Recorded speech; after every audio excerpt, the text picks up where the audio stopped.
The 11 to 12-year-old turning point. What most parents miss before Little League ends.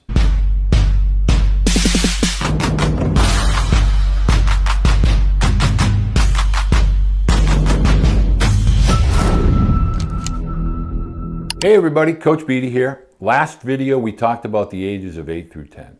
Today we're going to talk about the stage that breaks my heart the most. When the little boys begin to get older and they get physically mature and the game begins to get a little bit serious. And those are the ages of 11 and 12. Athletes start growing like weeds. We start to see some children go through growth spurts. Parents start to panic, and really, I get it. Here's what actually happens at the ages of 11 through 12. Some athletes may grow 4 to 6 inches and put on 30 pounds in one off season. Others stay the same size until they're 14 or 15. That is very normal. But now the 70-pound shortstop is playing against an athlete who looks like they're 15 or 16 and maybe even looks like he's shaving. The game has changed overnight. The biggest thing parents miss is your athlete's individual development now matters more than ever. Not the team's win and loss record, or more importantly, your athlete's statistics. Sorry, coaches, but that's just the truth. And if your 11-year-old is riding the bench on a national travel team so that you can get a meaningless trophy, whether it be in Cooperstown or some other tournament, you're hurting their future. At 11 and 12, we have to really start to protect the health and well-being of our athletes, their arms, their legs, and their growth within the game. If your athlete throws harder than, say, 60 to 65 miles an hour at 12-year-old, they should not be catching every weekend and trying to pitch at the same time. That's a stone cold rule.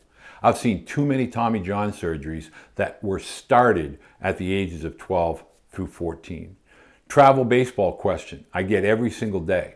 Coach, should my 12-year-old begin to play travel baseball next year where it's more competitive?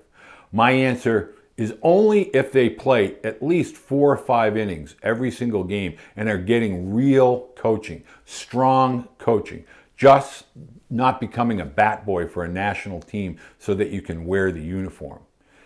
If they're not, it's best to stay local. Stay local, save the money, play more, have more fun, and better yet, save that $5,000 to $10,000 that you'd be spending as parents.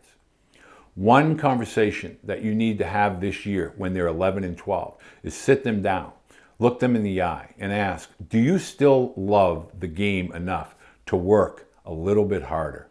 Do not engage with them and talk to them about the national teams or the excitement of playing on a regional or national travel team just for the sake of being able to say they're playing for a team and seeking out validation. This is something that you as parents need to really make decisions on.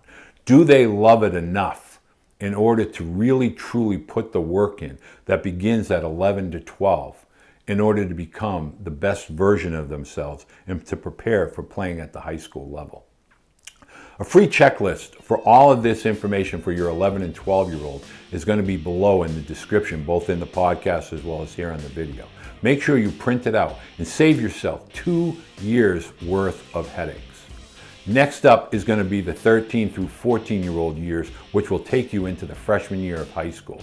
This is the real make it or break it stage for most young athletes. We'll see you then.